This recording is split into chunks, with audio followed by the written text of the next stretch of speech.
last 8 years. Saurav also holds a bachelor's degree from Delhi University and he is a PGP from ISB Hyderabad. So welcome Saurav. Thank you, Rajan. Thank you, Vineet. Hi, Sean. Good to Hi, see you Saurav. guys. So nice to hear from you after all this time. Both of us were actually batchmates. Haven't spoken to Saurav in a long time, but nice to connect to Jamboree. Saurav, can you also put on your video, if I may request?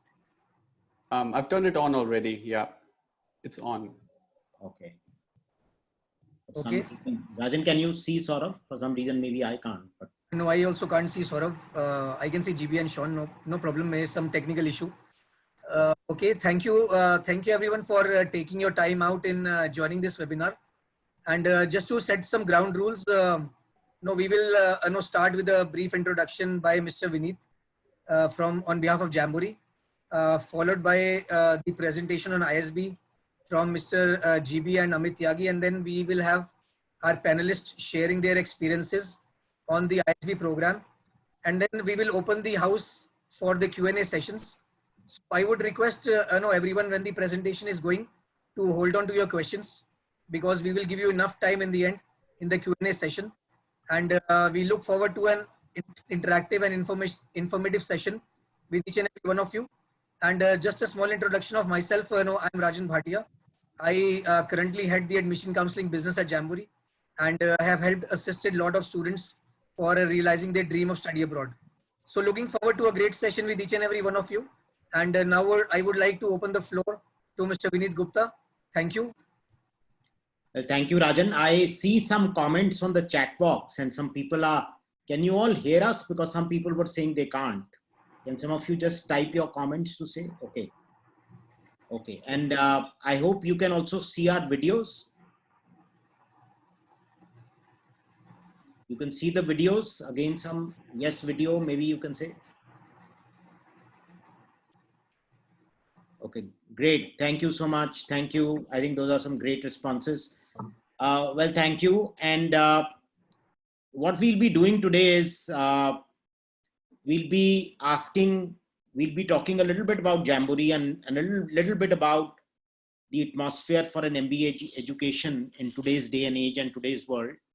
We'll also ask our requests from our guests from ISB to talk a little bit about the school. Though I know that all of you know ISB well, all of you aspire to get into ISB. So, but other than whatever our two guests from ISB want to share, we'll also have our panelists share, our alum. They've had some outstanding careers. They've gone to ISB at different points of time. So we'll have our panelists share too. And then the idea today will be to really have an open Q&A session. And the way we'll run the Q&A is that you can either type out your question on chat, and I'll request you to hold on to your questions and only put your questions after we open the round. Otherwise we may miss your questions, in the chat that is going on, right? So let me get started. Jamboree as an organization started in 1995. We are a GMAT, GRE, SAT test prep company. We've been in this business for a long time. We run 39 centers across different cities of India, in the Middle East, in Singapore, in Kathmandu. And over time, and especially in the context of today's webinar, we've been there since the time ISB started. We've had a very close relationship with ISB. We've guided and mentored tons of students, prepare for the GMAT exam, help get into ISB. So we've in some sense been partners in this journey, and we've seen the way ISB has come up as a school. I should mention that ISB has really in some manner and some sense also defined a new MBA experience for aspirants in India. Up to that point in time, the top quality programs in India were really the IIMs. The IIMs were absolutely top notch and top quality programs. I think the ISB really helped define and bring in the first set of outstanding schools where people could go with work experience, people could write the GMAT and get in. ISB also brought in a whole lot of top-notch faculty to India.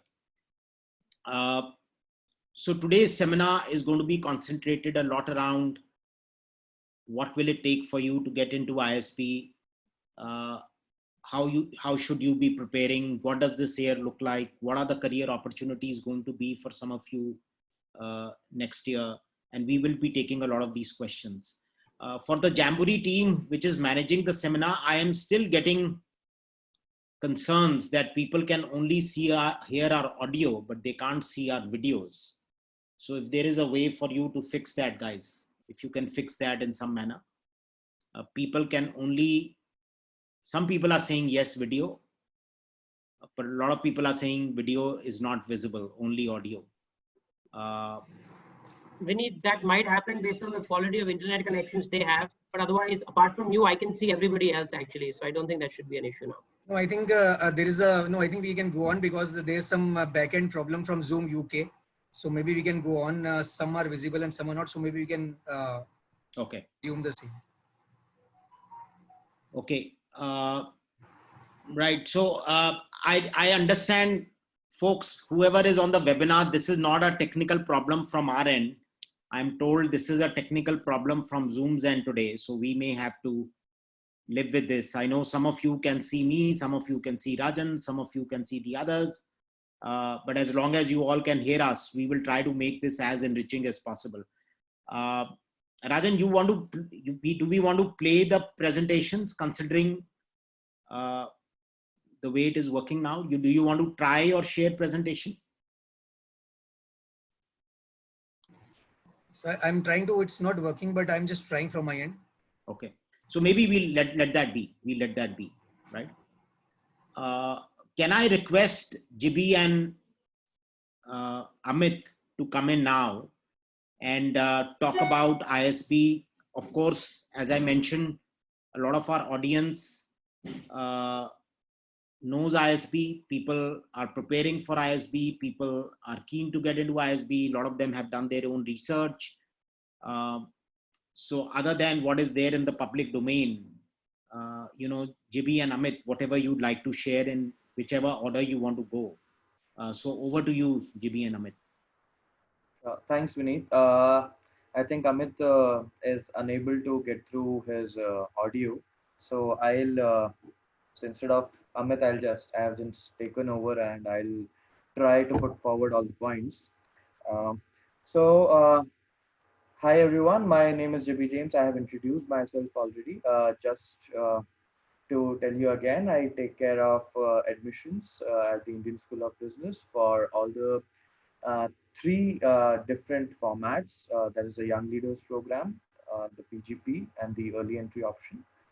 So you, as Vineet has already mentioned, that you guys already know about the Indian School of Business and what's there on the website. I would not want to echo it, but there are few things which I, in terms of pointers, will try to put forward to you.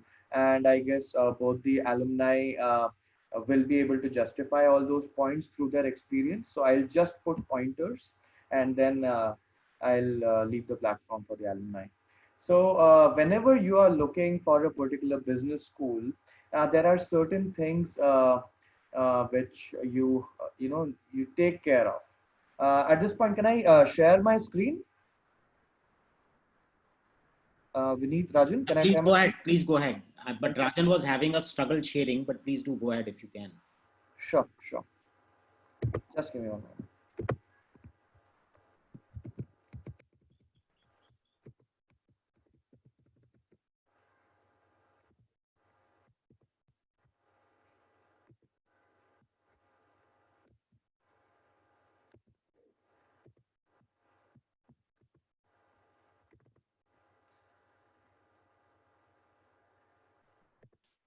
Okay, is my screen visible to all of you?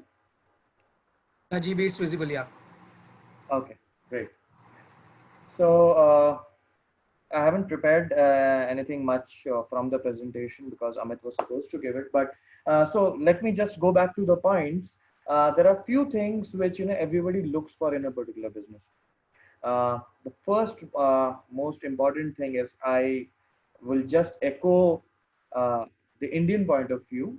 It's there. It's true for international applicants also, but then since I also did my MBA in India, so and few of my friends, so most of the important aspects would be related to placements, and that is like without any doubt.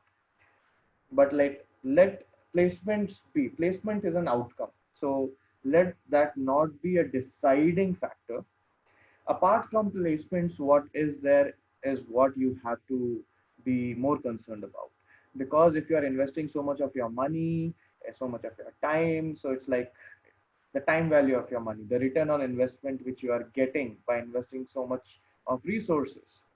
So when you're investing so much of money and time into something in a program which is for 1 year, uh, you would want outcomes in terms of learning, which should be your most important aspect. Learning. The second is not just learning through the faculty, but also through the peers, the diversity in the batch. That is what you look at. The third important thing is outside classroom learning. So it's not just what you learn inside the classroom, but what you learn outside the classroom is what matters. Then you have rankings and accreditations, and I'm sure you would be going through different rankings and accreditations of a particular business school or and universities and all that, which is there available on the trusted websites. So I'm not getting into the rankings and accreditations. Uh, the most important thing apart from learning, that is peer learning, faculty learning, outside classroom learning, is the alumni network. And what happens is usually, and I also did that.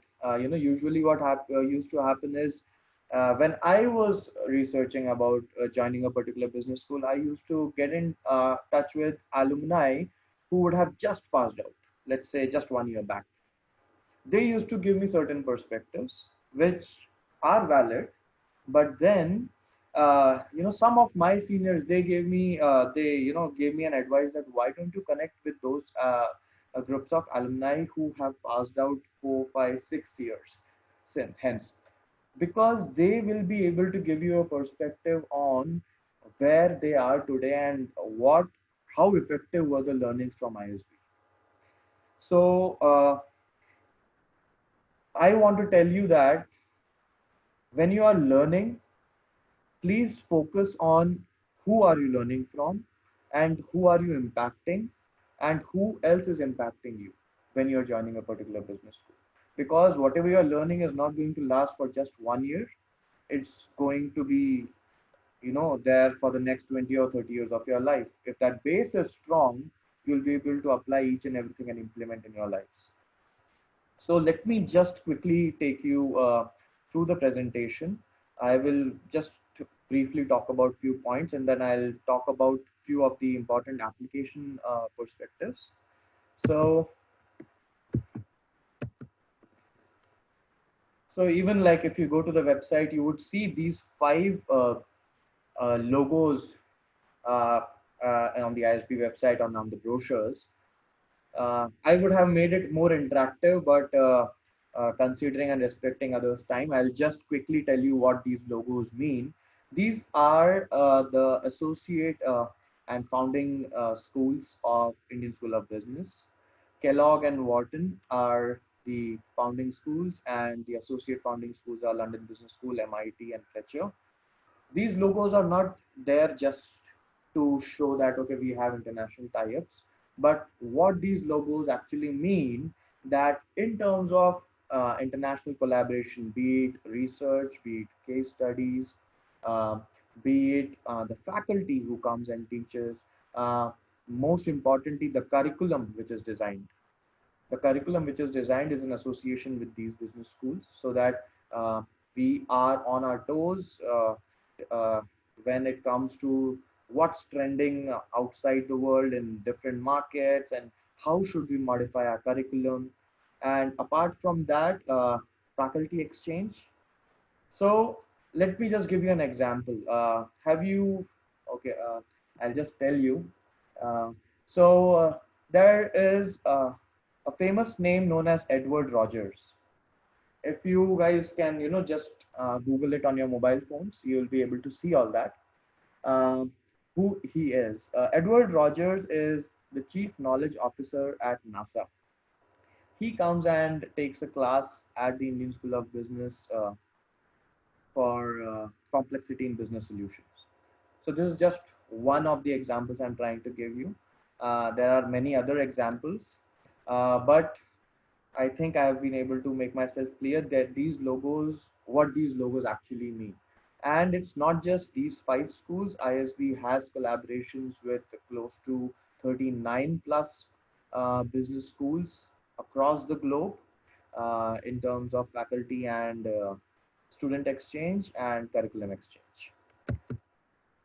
Accreditations, as I said, ISB is a triple E accredited business school by the Association of MBAs, by EQUIS, which is a European government body, and AACSB, which is American body.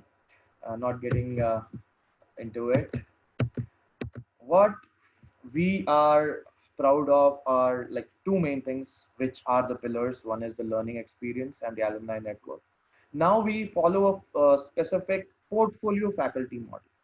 By portfolio faculty model, I mean that we have a lot of international faculty which come and teach at the Indian School of Business, which are close to 150 plus faculty.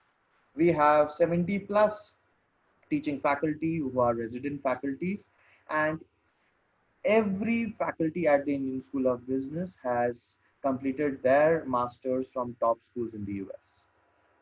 Masters plus PhD, if I have to tell you. So all these logos which you can see on the screen, we have faculties flowing in from all these schools, and the screen is small. As I said, it's like 39 plus business schools from where faculties come in and teach and share their global perspectives. We have 2 campuses. One is in Mohali, the other one is in Hyderabad. There is no specific difference between the 2 campuses except for the geographical location. For both the campuses, we have the same dean, the same admissions team, the same career advancement services, the same dean. So as such, there is no difference except for the geographical location. There might be few differences in terms of electives, but that too, not that big a difference. Also, we have inter-campus exchange semesters also, where in case if somebody is studying in Hyderabad campus, they can do a particular term or few terms in Mohali, and vice versa. So can I play a video? I think the challenge is, Jimmy, that some people are saying they can't see the screen. Okay. Okay, there's still a lot of messages coming. So maybe. Okay, so I'll quickly then take everyone through. I'll skip the video, but I guess like what I'm speaking, everybody is able to hear that. But a lot of people are saying they can. So I think it seems like 70-80% can and some can't. So maybe let's try. Okay. So so here is a glimpse of both the campuses in terms of diversity at the Indian School of Business. So the previous class, which we had, the class of 2020, ISB in total had total of 896 students. 603 students were from Hyderabad campus and 293 were from the Mohali campus. So these are the 2 basic differences. One is the geographical location. The second is the batch size between the 2 campuses. In terms of gender diversity, 39% of the batch consists of female students, and in terms of GMAT and GRE, these are the 2 exam scores which we accept. The range is between 600 and 770, the average being 710 for GMAT, and for GRE the range being 311 and 334, the average being 312 27. The figures which you can see in blue color and green color, blue color stands for the Hyderabad figures and green color stands for the Mohali one. And I am talking about the bold black ones. In terms of the international students, last year we had 14 international candidates. And the age profile, if I have to tell you, so I'll just I don't know whether the current audience is completely PGP or there might be, you know, few college students as well, and somebody might be in the range of 0 to 2 years of experience. So let me just break it to you all. There are three basic modes of entries. So the first one is a normal PGP process, which is for candidates who have 2+ years of experience. The second one is the early entry option, which is for candidates who have between 0 and 2 years of experience. So if somebody is applying right now who have between 0 and 2 years of experience, and if they receive an offer, their offer will read it as, you can join the program as soon as you complete 2 years of experience. So the year in which you are completing your 2 years of experience, you'll be joining in that particular year, like May of that particular year.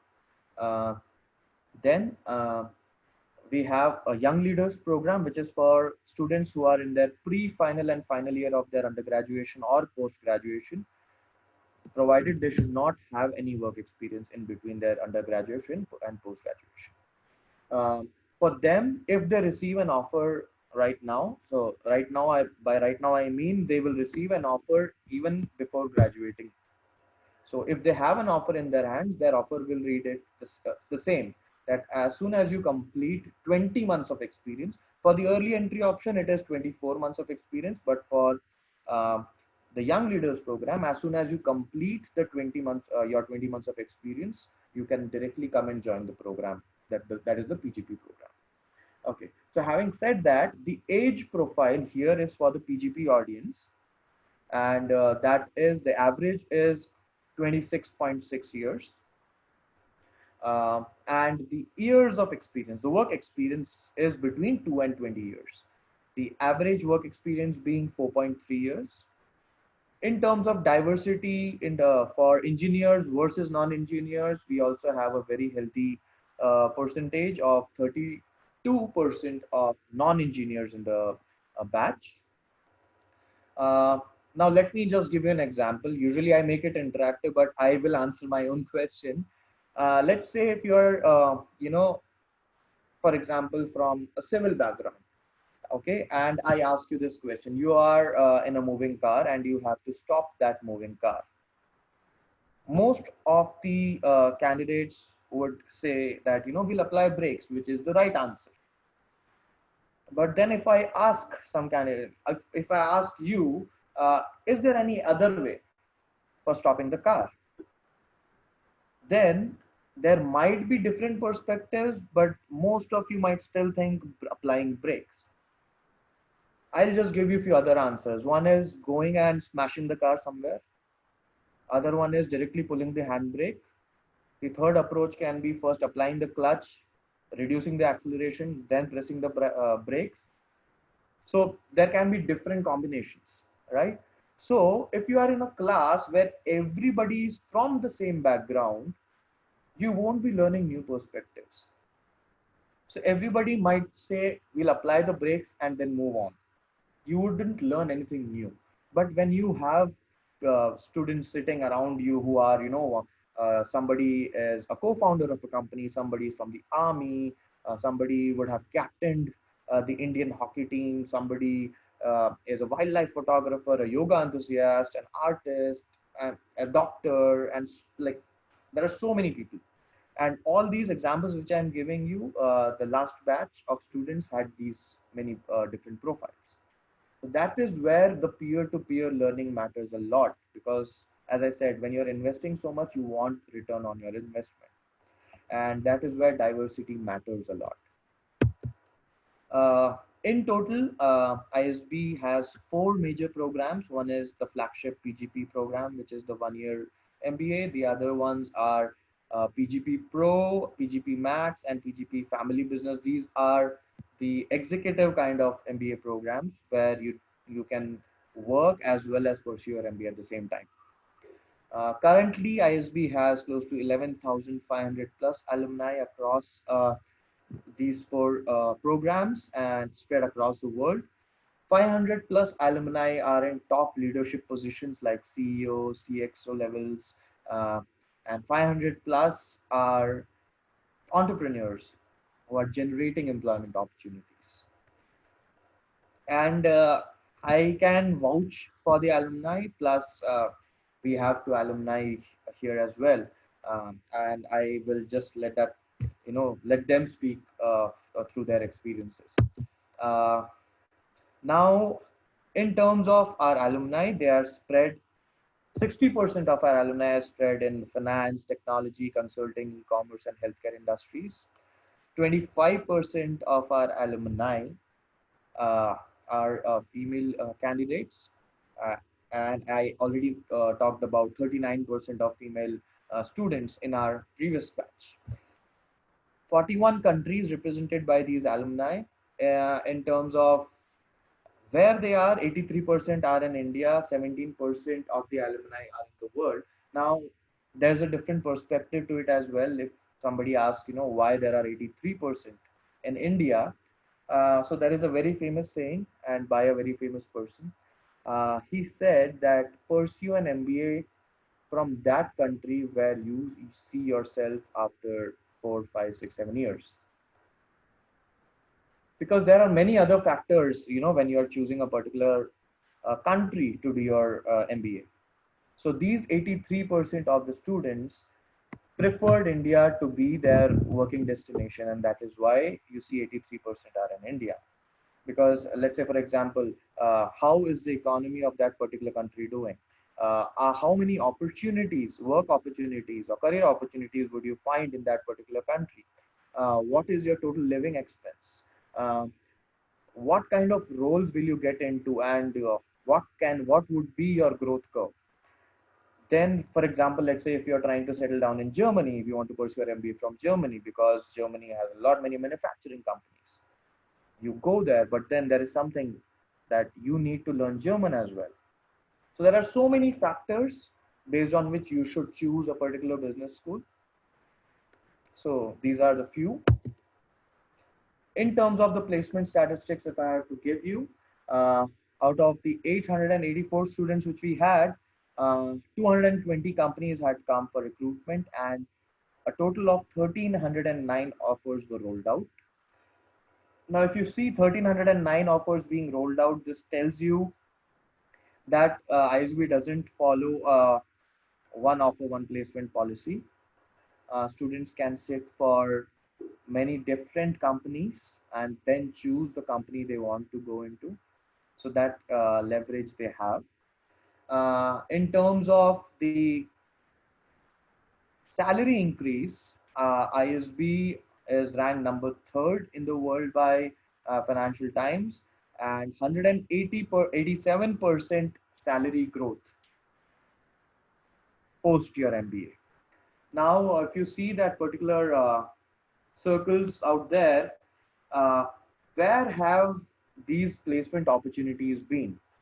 So 79% of the students have been able to shift their functions. By functions, I mean, let's say, for example, I was in an IT industry. I worked into testing for 4 years. After completing my MBA, I shifted to a marketing company at a role of marketing. So functional shift means the role shift. So from testing, I moved into marketing. So 79% of the students have been able to do that.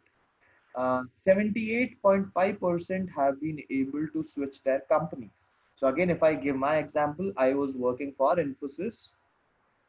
Now, after my MBA, I'm working at ISB in an education sector. So from an IT industry to an education industry, I was able to make my industry shift. 65.28% of the students were able to do both. Again, I am an example. I did both.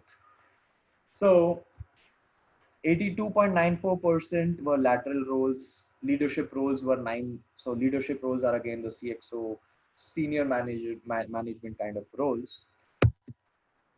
These are few of the companies, uh, all the big names which you can think of who come for the placements, from media, entertainment, BFSI, consulting, e-commerce, FMCG. So I don't want to name all of them. It's just there. And whichever you want to find out, you can find out there. Plus the placement page is there on the website. You can go and check this out. As I said, placement is an outcome of how you perform and what opportunities the business school is providing you. In terms of providing opportunities, I don't think ISB would lack anywhere. ISB will give you, let's say, for example, hundreds of opportunities.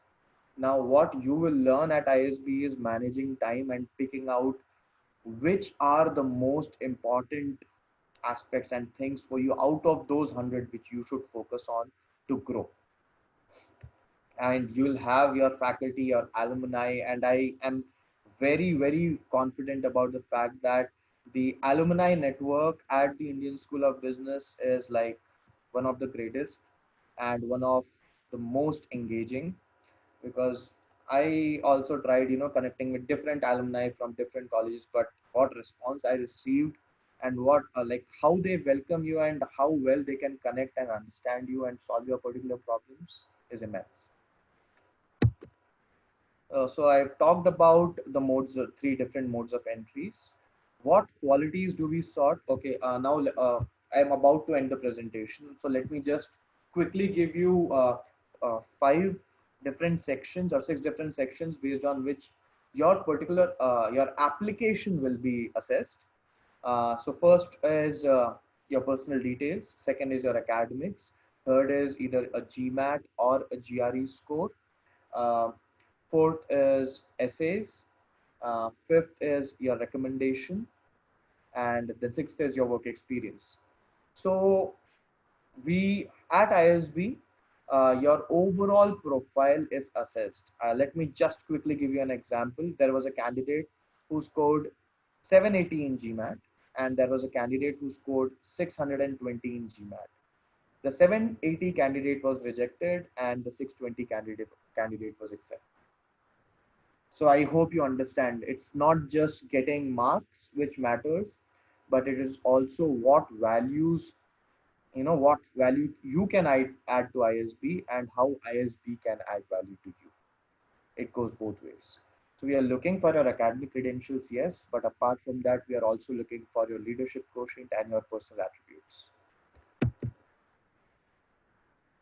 I don't think so I should go into all this because the application anyway hasn't started yet. It will start in some time, and all these will be available on the website as well. So maybe you can just go through what will be asked. Bachelor's degree you should have, work experience, GMAT and or a GRE is essential. Your employment details, essays, recommendations, and essays should be unique and goal focused. That is what we're looking for. Let me just quickly tell you one more important thing, and that is related to the current class. And I will now here stop sharing. Let me just quickly pull out few facts, 1 or 2 important facts of what ISB has been doing this for this particular batch which is going to join, which was supposed to join in April, but because of the pandemic they were unable to join, and now we have pushed it to August as the government directed. But then what we have done is we have tried using this particular time to start something very unique, which is known as ISB 2.0. So that is a digital shift which the management and the board members sat together and tried figuring out. We would not want any of the candidates or any of the students suffer.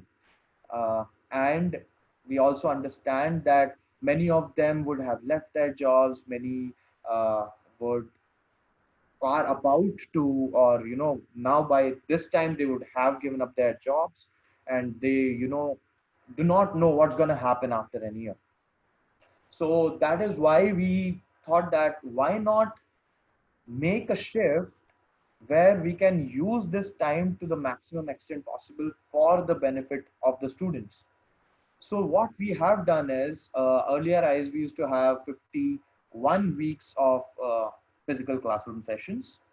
This time we are having 52 weeks of classroom sessions, but then out of that, the first 10 weeks or close to 5 to 7 weeks will be digital, and the remaining 42 to 46 weeks will be physical.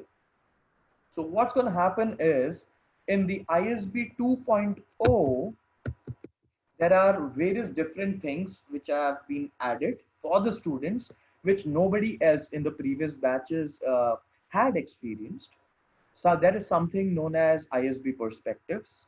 In ISB Perspectives, it's a webinar series which is continuing right now, and it will continue till the end of the batch, where we have different alumni leadership series, the executive board connects, where the ISB board comes in and talks to the students, sharing their perspectives. And then we have the admissions team joining in, the alumni. So plus the faculty master classes, the international faculty classes, and industry CXO talks and all that. So that is what's going to happen now. One very important thing which I would again want to focus is, let's say for example, if the classes had begun in April for this particular batch, they would have gotten into a lot into their daily routine of studying, submitting the assignments and all that. One important thing which they would have had to do side by side would have been connecting with the alumni. This particular period, these 3 months, which we call as the hybrid model or the digital transformation, will enable them to connect with alumni a lot, and they can focus, they can learn a lot from the alumni, not just in terms of how they should go by their learning at ISB, but also how they should look at their careers now.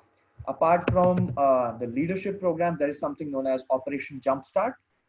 In Operation Jumpstart, there are 30 faculty webinars which will take place, and based on different industry themes. There will be different career talks by the career advancement team. There is a student engagement team which is there in place, which will be taking them through all the various clubs and committees. So whatever used to happen physically, some things have been moved digital right now, so that when the students come to the classes, they would not feel that they have missed out on things, and they will use that time from August till May. They will use that particular time to increase their bond more. Then there is something known as a study trek, if I have to. So all these things are new. These were not there previously. Study trek is something in which it's a 1 week immersion kind of trek. It can be domestic or international, and it is either student led. Either students can form their groups and then work or for some company for 1 week. It's not just working. It is something like they will be in touch with all the senior management of that particular company. So they can choose their industry and they can choose their company, and then they get to, they get familiarized and they get to visit the company and understand their strategies. It's like at a senior management level. So that is a study trek. It can be student led or faculty led. Like one particular faculty can take a group of 40 students to a particular company or industry, and then they sit together with the senior management and understand. So it's like a 1 week thing. Then there is something known as a career trek. A career trek is something which is a dedicated 1 week where anyway you'll be having alumni interaction throughout, but then it will be something which will be preparing you for your placements. And in those 7 days you'll be interacting with alumni from all the different companies which will be coming for recruitment. They will You will understand perspectives from them about their companies and what are the expectations. Plus, you will undergo key leadership skill building activities, improving your CVs, your LinkedIn profiles, and so on and so forth. So there are so many things uh, in the picture. So right now, JB, if I can interrupt and ask sure. that, I think there seems to be lots of questions coming around, which is almost suggesting that ISB is moving online. I don't think you were saying that, right? You were saying, look, these are all enhancements to the program. Yes, yes. These are all enhancements to the program. This is ISB 2.0 and ISB will be continuing this. And ISB will continue to run in a campus format and people will be in Hyderabad or Mohali the way. Yes. Add to GB. So we are not moving online. We are having a completely on-campus. We'll have an on-campus program, but we'll supplement the on-campus program with Head Start modules. Yeah. So which will be value add over and above what we offer on our campus. So definitely we are not moving online. We're not moving any courses online. We're just supplementing the campus learning with a Head Start module, which will give students a flavor of ISB before they even come on the campus. Got it.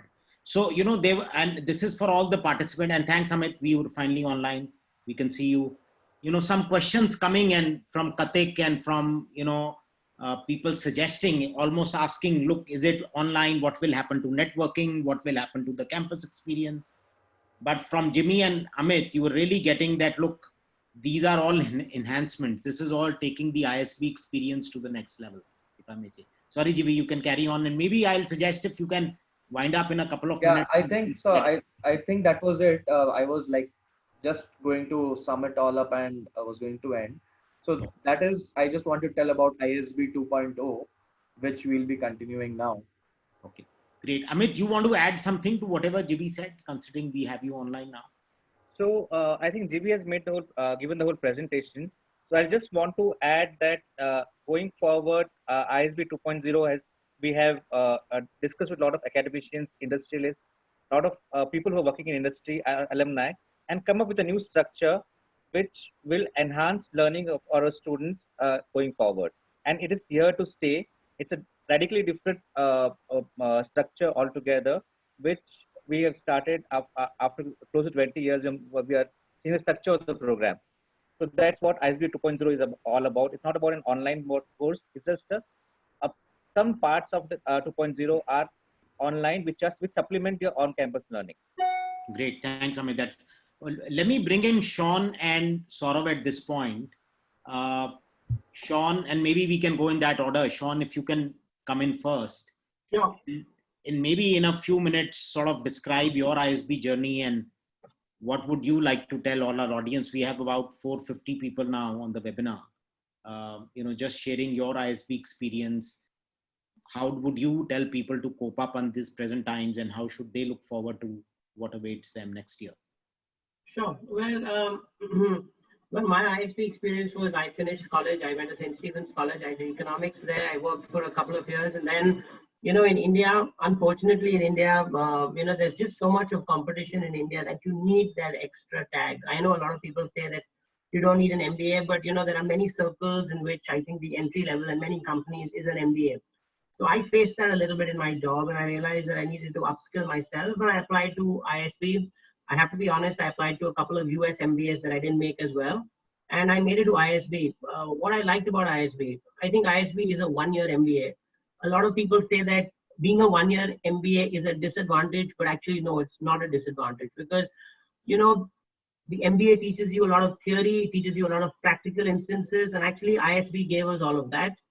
The other great advantage of ISB was the diversity of students. So, I've looked at staying in India, my family is here. So I think if you get out of an MBA in India, I think ISB is one of the best. I think why for a working professional, I would prefer ISB to any other top tier MBAs in India is the fact that you have a lot of people who come in with similar experience. Back then I wasn't sure whether, your work ex pre-MBA actually mattered. But actually now when I look back to really appreciate the classes, your pre-MBA really mattered. And I think ISB was one of the first colleges in India, MBA colleges that insisted on that. So I think they made all the good steps back then. If I want to talk about my peer set, I was just actually over dinner last week. I was connecting with some of them in Zoom. I have a friend, a batchmate actually. Both Saurav and I have batchmates who are partners at leading consulting firms. Saurav himself is, I think, in Singapore right now. I think I've got batchmates all over the world. I think what ISB offered me was wonderful, wonderful people who I studied with.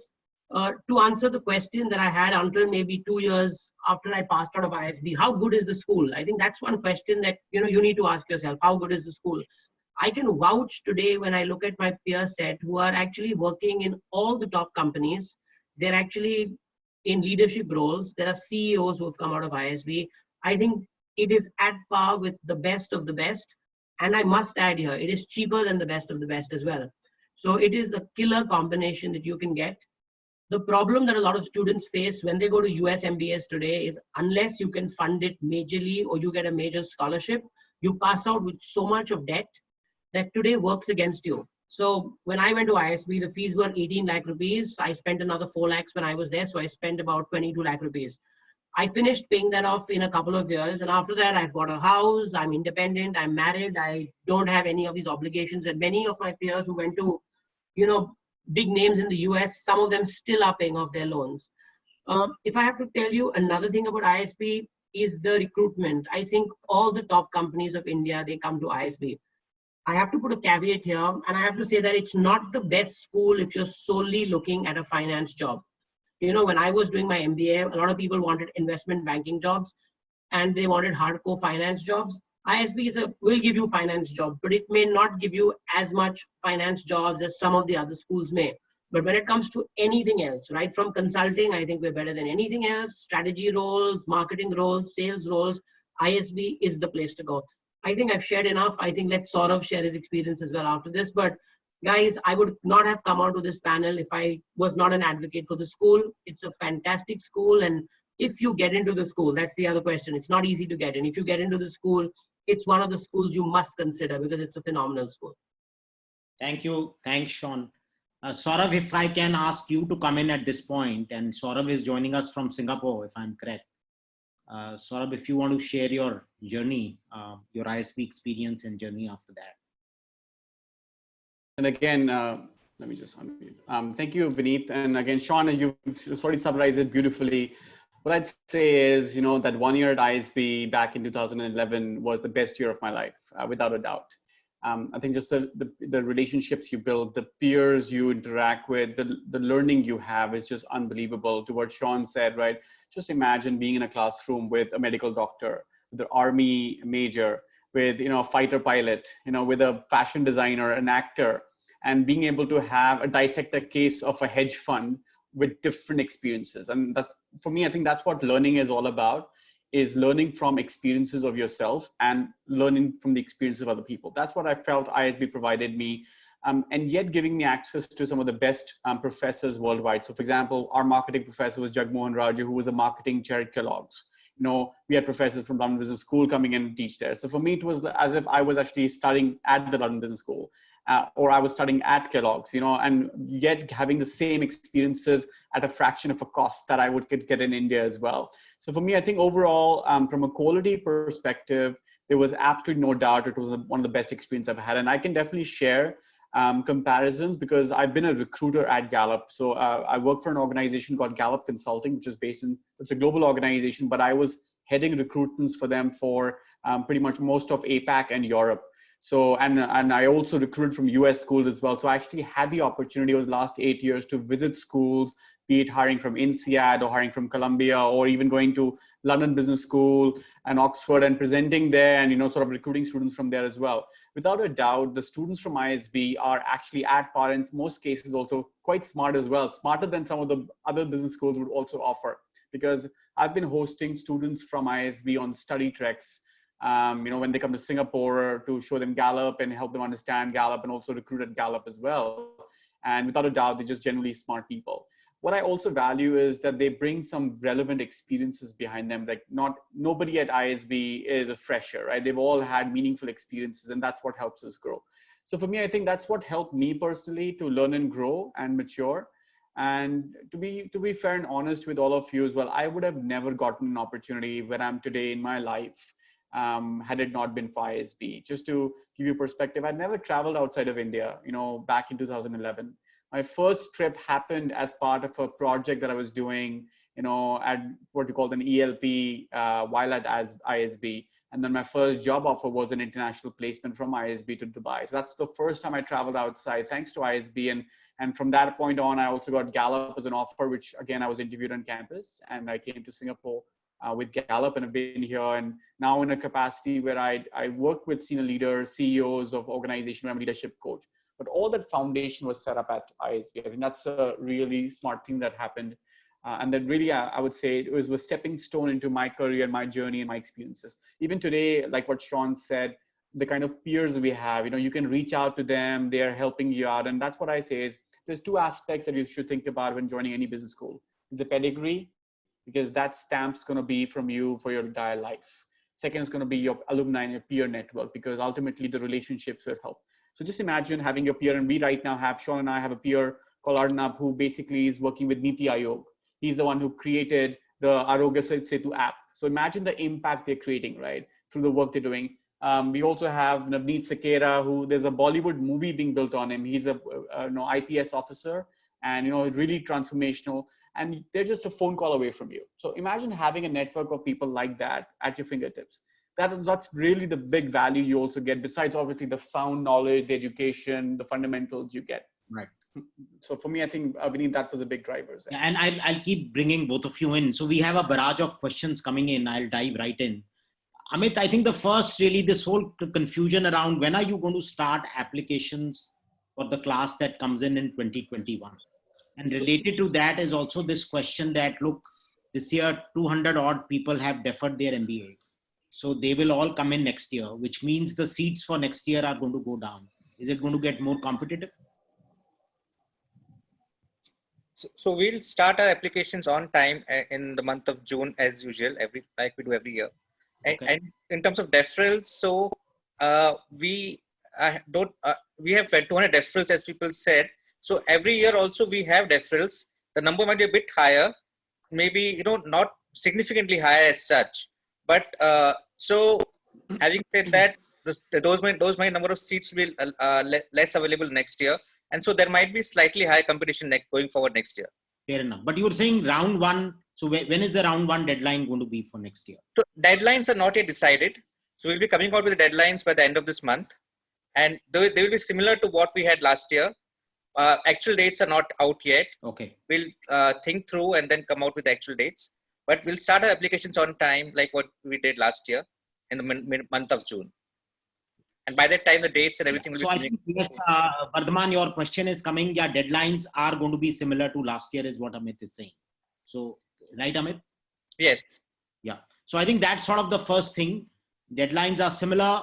Yes, maybe there are more deferrals this year, but Amit says deferrals happen every year. So maybe there's a little bit more competition, but not to worry too much. Also, a little bit color, Amit, while we are on this whole COVID situation, the class that comes in next year, of course, graduates in 2022. If you can throw some color on how placements are, how are you seeing this post-COVID world? I am hoping 2022 things will become totally normal, but do you want to throw some color around that? So on a class that graduates in 2021, that's what you're talking about, sir? Who comes in 21 and graduates in 22, of course. Because 21, I'm not sure there are too many people here. 2022. Okay. Yeah. So, ISB always has done very well in the times of crises. The placement team at ISB. So we have a huge placement team compared to some of the other colleges in India. We have all professionals working out of different cities, regularly engaging with companies. We have strong linkages and bonds with top companies in India. And it has been observed that whenever we have had crises, be it 2007, 8, or even later, we have always managed to increase the number of companies coming to campus by 50%. Right. So I don't think we should have much of an impact. What are when the mandate for a placement team is to increase the number of companies coming on campus, and we feel they are fairly sufficient to do so. Right. Okay. Thank you. I think that's really clear, Amit, and that should. Yes, JB. Yeah, just adding on to Amit's point. So, usually when you would see the other business schools, I'm not talking about other businesses. I'm just saying that usually they have a particular central placements team who take care of the complete placement activities. But at ISB, we have close to 32 plus fully working professionals with the team, with the placement team, who are located in different zones, and their task is to get recruiters, on board from all the different zones. So it works that way. It's not just one placement team, it's a single placement team, but then it has 32 different zones. Yeah. Okay, let me shift gears and come to the admissions process, because lots of questions coming around that.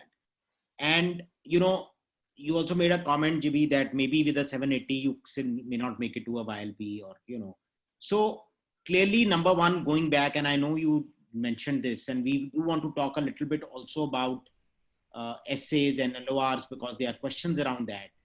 But what is the correlation between GMAT and other achievements, right? Is GMAT the most important thing on your application? So what's this mystery? And I know I've been helping students with applications also for the last 25 years.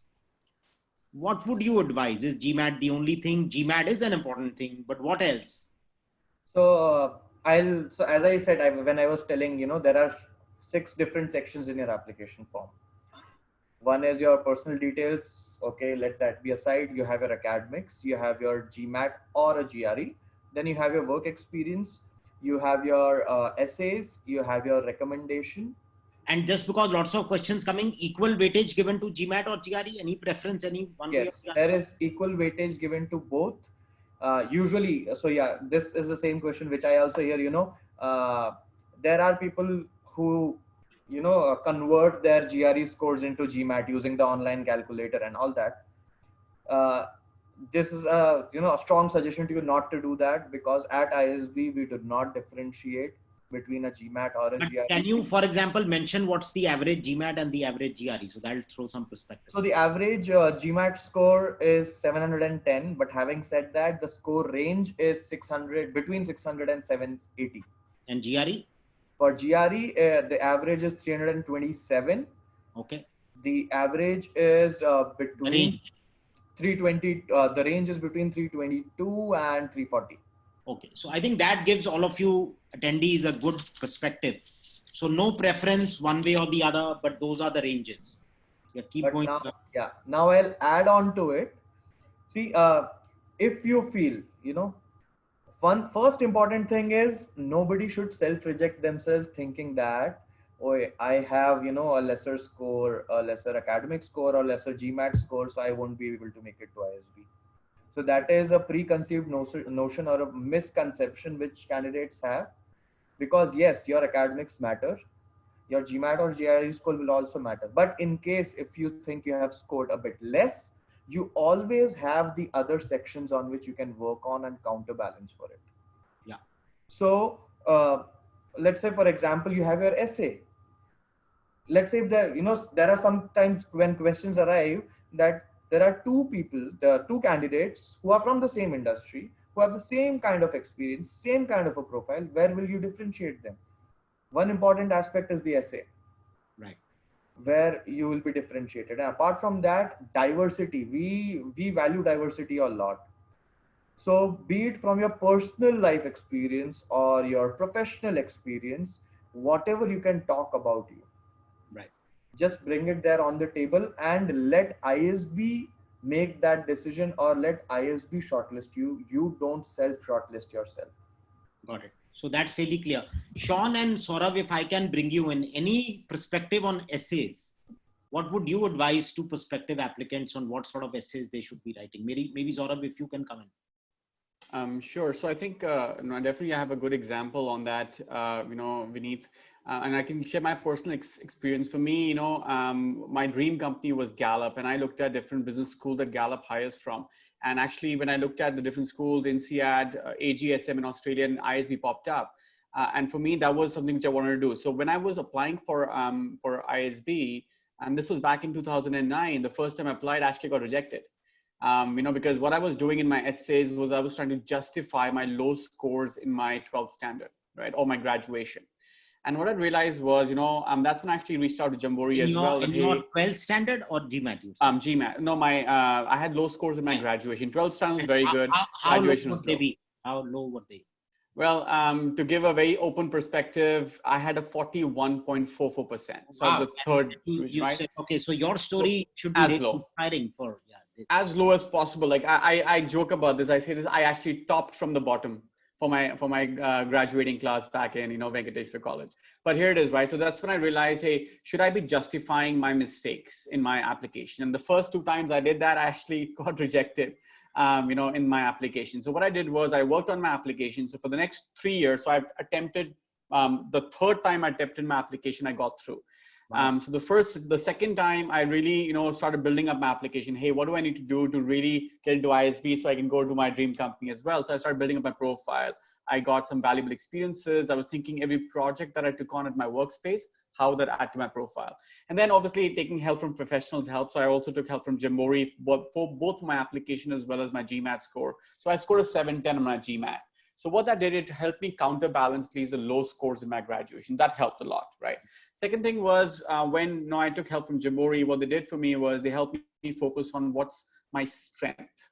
What areas do I stand out from? And there was something that I did. It really helped me shine a light on what my areas of expertise was. So instead of justifying what I did not do well in my life, let's focus on what I did do well. And that I would say was a big differentiator in me getting to my 3rd attempt. Excellent. Sean, any tips on LORs, and again, what worked for you? Well, talking about LORs, I think you need to take LORs from people who know you. Don't think of taking it from a high designation because it looks better. I think somebody who knows you well, somebody who can talk about your strengths and your weaknesses is what you need from your LORs. I've seen LORs in which, people have written stuff that it's so good that it's unbelievable to be so good, right? So somebody who knows you well, somebody who can pinpoint your strengths and your weaknesses, that's very important in the LOR.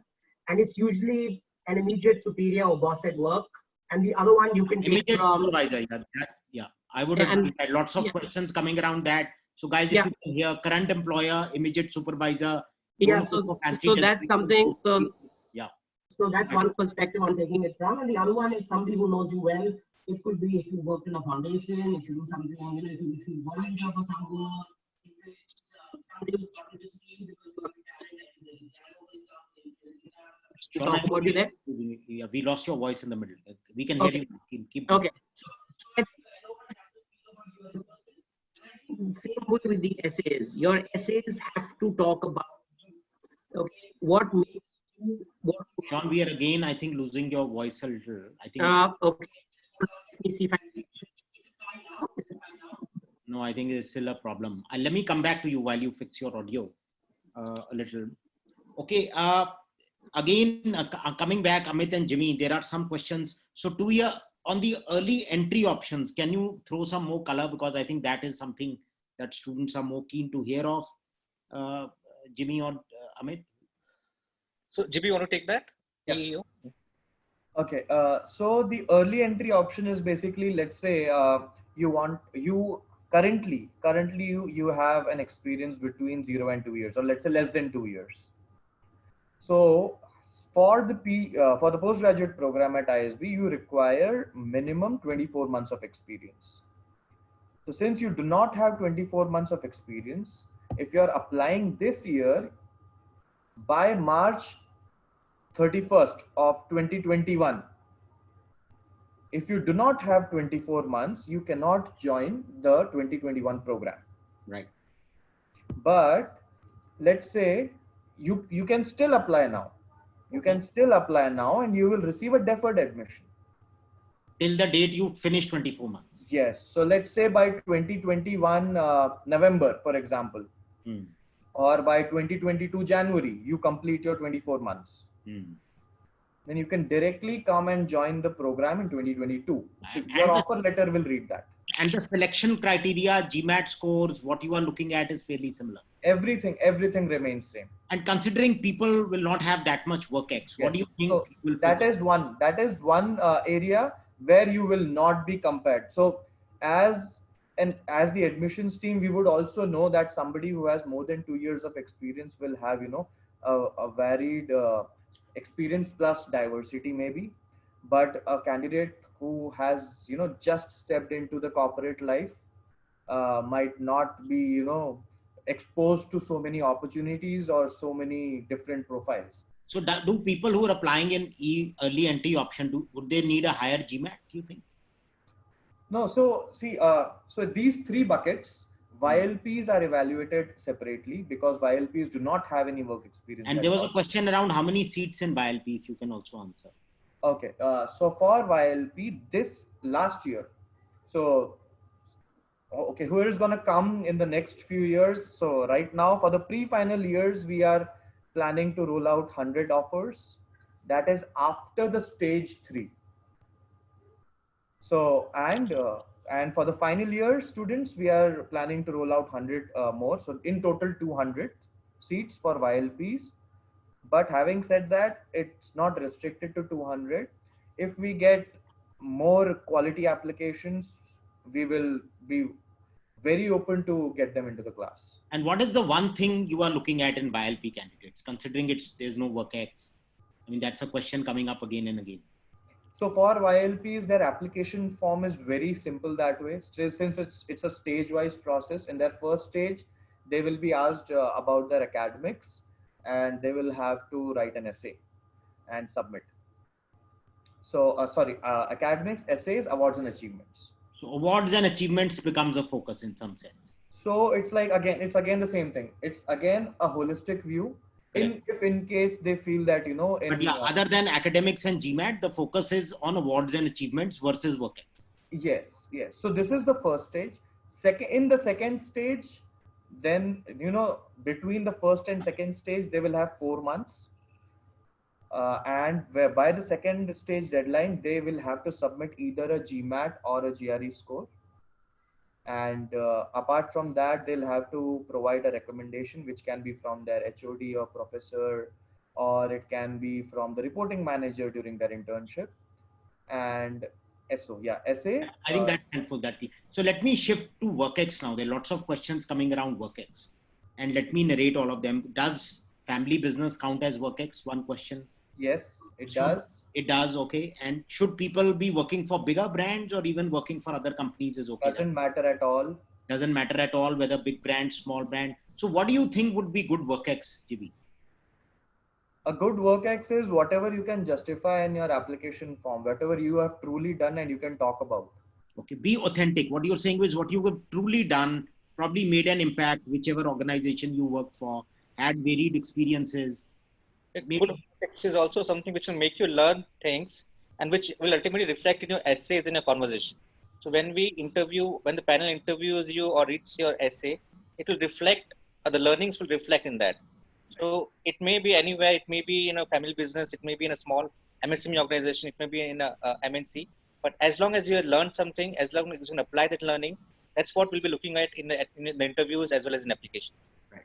And what about gap year? If somebody has gap in the work-ex, somebody was working, then they quit and they are preparing, how do you look at gaps?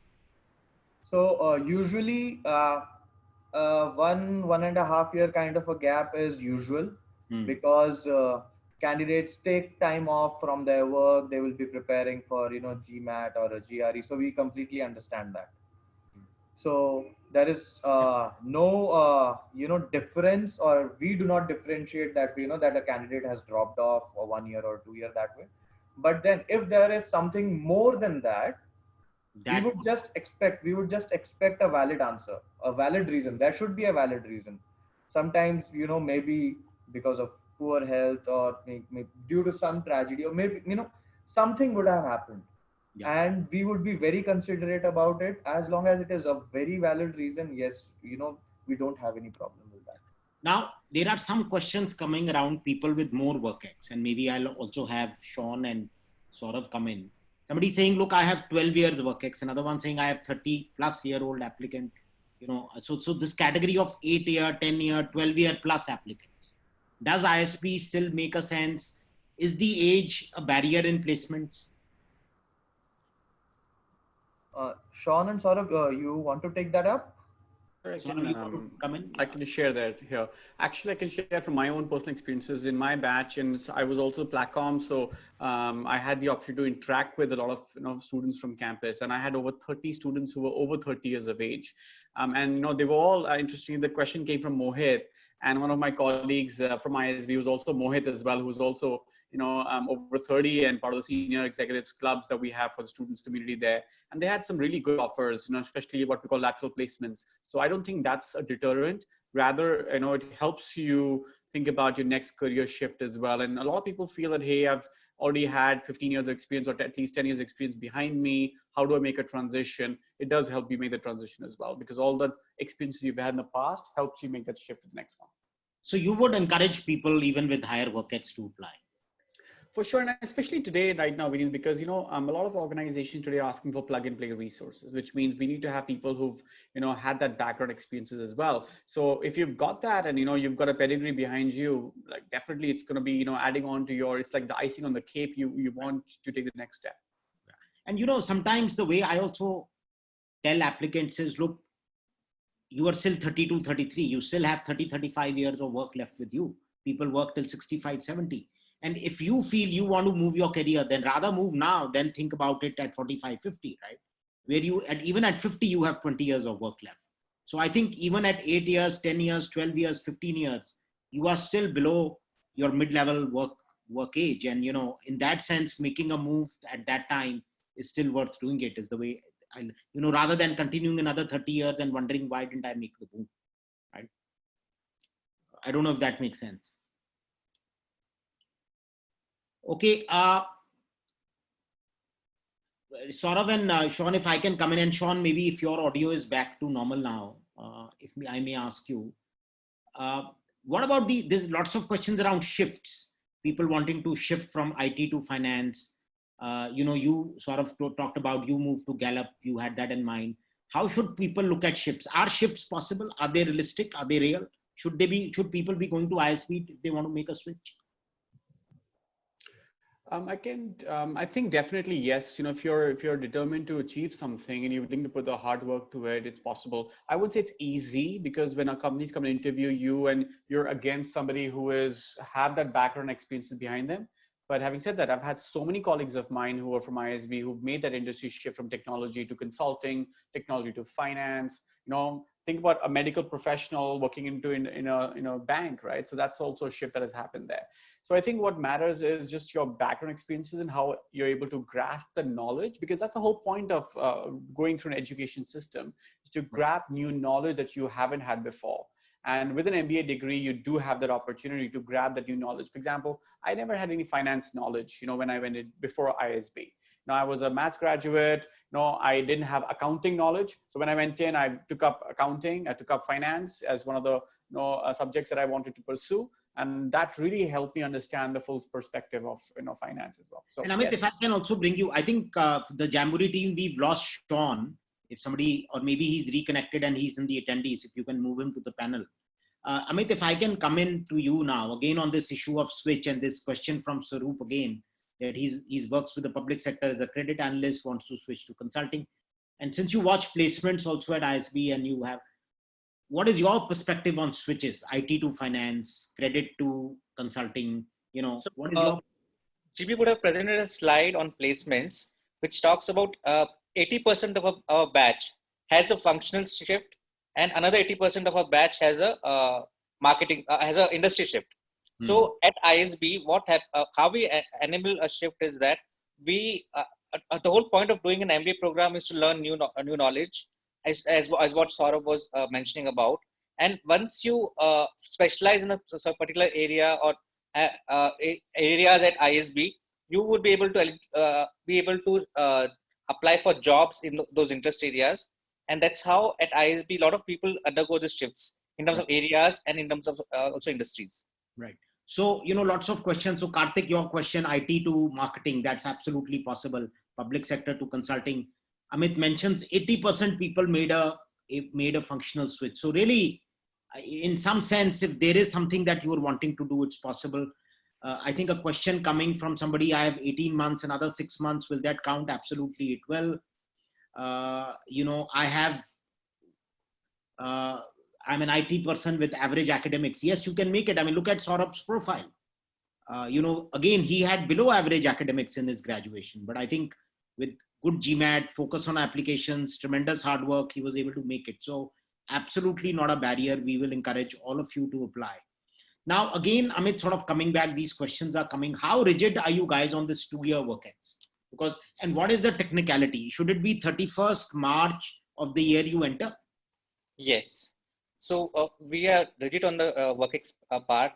So any candidate who wants to join ISB has to have the requisite number of months of WorkX, it's 24 months, by 31st of March of that year. So that is something which is non-negotiable as of now at ISB. Right. Okay. And again, these questions coming, look, you are taking students at BILP, people who are just in college, early entry option. So again, for somebody who's 30 plus, how is that fitting into the class? Okay. So you mean to say how somebody who is... Is there a notion that ISB is now looking at younger and younger candidates? And is the relevance for people who are 10-year, 15-year WorkX decreasing? Right since the inception, we have been looking at candidates with WorkX greater than 2 years, and we have had candidates with work experience as much as 15 to 20 years as well in our PGP class. So the idea that the whole idea is to have diversity in the class, people with different thought processes, people with different backgrounds, and of course, with more experience, you add more value to the classroom discussions. And same thing. The people who have less experience can learn from their peers. That's the whole idea of peer-to-peer learning, which we have. So we, if you look at a typical ISB class, the average work experience will be around 5 years, maximum 12 to around minimum 2. Some years it has even gone to 15 years maximum also. So we are pretty open on that. And question from Ayushi coming, I'm a corporate lawyer with 3 years WorkX. Is there anything specific I should take care of? I think by itself, first your profile in itself is diverse. Right. So that you can, make use of that profile. And there are a lot many examples. As I said, since the class is so diverse, there is no disadvantage or an upper hand for anybody, Right. who's coming to the class thinking that, okay, I am from the IT background, for example, and most of the batches in a particular business school will be from the IT background. So I think I should be able to make it. And lots of questions coming from chartered accountants. 3-year chartered accountant with a correspondence degree, 2-year experience. What's your notion? How do you look at chartered accountants? So everything is in a boom, if I have to say that. In fact, CAs have a big advantage in the first couple of terms. So all CAs listening, you guys have an advantage. So, okay. Keep going, Amit, sorry. So, CAs have a very good advantage in the first couple of terms because they have a knowledge of finance, they have knowledge of accounting, and I'm sure Saurabh and the other can vouch for that. So if you're a CA and if you get an offer into a B school, you are bound to do well at least in the first few terms, and if you don't lose focus, you'll graduate to a good CGPA. Right. Okay, I'll probably we are coming close to time. 1 or 2. I think this question again keeps coming on. I'm working. How do I enhance my profile? Like, this term profile keeps coming again and again. Saurabh, if I can get you in here because you are really a outstandingly inspiring story. What is your advice? People are working, people feel they are in routine jobs. People feel they may not have made significant impact. I mean, what is your advice? How do people enhance their profile, to use that term? I think, Vineet, to what Amit has said and GB said across, right? So being diverse helps. So the question is, what is even diversity in the first place, right? You can throw some light on that also. Yeah, what is diversity? I would say diversity is what differentiates you, right? How are you unique? What is your value? And one question I always ask people is, hey, what are you good at? that you can become the world's best in. So I'll take an example of, say, Virat Kohli. Right? If I ask you, what is Virat Kohli good at? Each of you can give me a response. Oh, he's good in, his straight drive is amazing. His ability to handle pressure is great, right? The question is, how do you know that, right? Some of you might say you've seen him in action. Some of you might say there's analysts doing analysis on his life. So let me ask you, the big question you have to ask yourself is, what is your straight drive that gets you a success in your corporate careers? What is your strength, right? And how can you articulate that in your applications? How can you articulate that in your life? And if you don't have it yet, well, you've got the next 6 months, 12 months, 2 years to invest in that. So start building into something that's going to make you a differentiator. For me, I shared earlier as well, it took me 3 years to get into ISB. But I realized after my first failed attempt that I need to start building on my application because I didn't have my straight drive sorted out. So every day I was thinking about how to practice. How did you do that, sort of? So personally for me, I think few things stood out. So when I was working, and just before ISB, I had a couple of stints. I was working for a college in the corporate in placements for them. So I was actually on the other side where GB is right now, and Amit has been as well in hiring for them. What I realized was I need to create a differentiated profile. So I came from an education sector that was differentiated itself, by the way. The second thing that stood out for me was I actually started my own NGO, right, called Swayam. And I had the privilege of having students with me, and we wanted to make a big difference. So we really gathered a lot of clothes, a lot of funding, and we were able to make a meaningful difference through Red Cross when the floods in Orissa happened. So that really helped in creating meaningful difference. I would say, I think the big differentiator was, how do you impact other people's lives through your work? I say, if you think about that, how do you create that? It's going to create meaning for you either ways. Yeah. And I think Saurav makes a very good point for everybody who's listening. What is your state drive? So he took this mission of how is he impacting other people's life. I think that was his straight drive through flood relief, through whatever he undertook. So, and again, tons of questions coming. I'm a journalist background with WorkX in banking. Can I apply? Another one coming, startup experience, 7 years at director sales, and what you were hearing from the panel, look, everybody is welcome. All these diverse experiences are welcome. Whether you from a journalism profile, whether you've been in sales, marketing, startup, banking, public sector, analyst, I think all of these profiles seem extremely welcome. Investment banker, so I think all of these, there was a last questions around, Amit, GMAT is currently in this home delivery mode where you can write it at home. Is that an advantage or a disadvantage? So it depends. We are watching the situation. We're also working with the GMAT team to analyze how it works out. But I think it has both the advantages for both the formats and disadvantages for both. So, and eventually both of them even out. That's what I feel on a personal note. So it doesn't matter whether it's an online or an offline, but eventually the score, what you get is what matters. And so everybody who wrote that questions guide, doesn't matter. Whether you write it at home or you write it in the actual version, go ahead. Amit has already mentioned the deadlines for next year will be the same as last year. So please apply within those timelines. It's similar to last year. I'm not saying same. Same, yeah, similar to around the same timeline. So there's no change. You need help on GMAT, Jamboree is the place to come to. We have centers in 39 cities across India, Middle East. The entire list of our centers is available on jamboreeindia.com. We also help you with your admissions consulting profile, etc. if you need help. Again, questions coming. Vilanki, failed entrepreneurship experience is fine. PR specialist is fine. This is from Galaxy. I can't read out the name. There are tons of other questions around similar. A civil engineer, 7 years, Nitin Mittal, you're absolutely fine, right? So all of these profiles are welcome. Any closing comments? I think we are 7:29. I would only say that look at your MBA as a long-term investment. It's not just a one-year game. You do MBA often once in a lifetime. This will stay for the next 30, 40 years. Brand name matters. ISB is a green brand. It gets you the network. So invest properly. Look at Saurav as an inspiring story. He tried it for 3 years and invest the right time and the right effort. You will surprise yourself. I think all sort of profiles seem welcome. Build on that. Find out what your state drive is. That's what I'm getting from Saurav. So closing comments, Jibi, Amit, and Saurav. Sorry to interrupt. There is one last question coming repeatedly. Maybe you can ask the ISB team. So no, a lot of questions around. Last year there were 3 rounds of ISB. September round, and then there was a November round, and then there was a January round. So which round is more feasible in terms of scholarships and admissions? So a lot of questions around that round, which preferably which round the students should apply. Sorry, I missed that. Go ahead, Amit.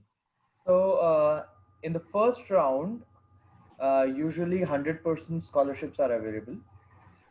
In the second and third round, it's usually 50%, 75%, 25% kind of scholarships, because it's I think it's more justifiable from that point of view as well, because people who are applying in the first round have been taking up that effort, making that effort also. So for the first round, we have 100% scholarship. For the other rounds, it's 50, 25, 75%. So apply This year, early. Your message, GB, right? Try to apply early for scholarships. okay, so my message to everybody would be uh, start afresh, and since it's a very different time right now, we do not know what's going to happen. Begin with your own version 2.0. Okay. Okay. Begin with your version 2.0. Amit? So my message will be to start early, build your profile, think through your application, and apply early to ISB. Thank you. Apply early to ISB. That's what Amit is saying. Saurav? Vinny, from my perspective, what I'd say is don't let this be the end goal. The end goal is life success. ISB is the most important, at least in my case, was the most important stepping stone to achieve that life success. And to get there, you need to practice and you get your straight drive correct. So think about your straight drive and keep practicing it before until your application, and make sure you play to your best strengths on that day. That's very well put, Saurabh. So really look at life as a success, and ISB is the stepping stone, a key stepping stone, and find your straight drive. Rajan, you want to give any message from the Jamboree team? The only message is, into this COVID situation, obviously GMAT is happening at home. So as Amit and GB pointed out, this is the best time to start your applications, work on your profile. Saurav mentioned the essays are very important in your application. So a deep dive into the essays, choose your recommenders wisely, because the ISB application will open next month in June. So this is the right time to focus on your profile, dig deep into your essays. Jamboree is always there to help with our past success in terms of the ISB experience. We have been placing close to 60 to 70 students every year in ISB. So we are always there to help you and do the best in your application, so that you get the best foot forward to your ISB application. Okay, that's well said. So, ladies and gentlemen, thank you. We had more than 500 participants at the peak time, and this has been a wonderful discussion. Apologies for the technical glitches, but I understand today Zoom is going through an upgrade. So this is absolutely no fault of ours, but I am sure you could hear us all. Some of you could see the presentation. We'll also take permission from ISB, and if they are willing, we can share the presentation. And thank you, Jibi, Amit, and Saurav, for taking out your time on a Sunday evening. It's been wonderful chatting with all of you. I think you leave our students very inspired. Lots of messages coming on. We are excited to really wanting to apply. Seems like a great option. Saurav, your story in particular is absolutely, I would say, very, very inspiring. So I'm sure you've inspired all of these 500 people today to look at ISB in a very, very positive way. I have watched ISB for 20, 25 years, and most people I meet from ISB have a similar story to tell that Saurav has. Jamboree is there to help, whether with your GMAT prep, your GRE prep, or your applications. Do reach out. Some of you have left your numbers.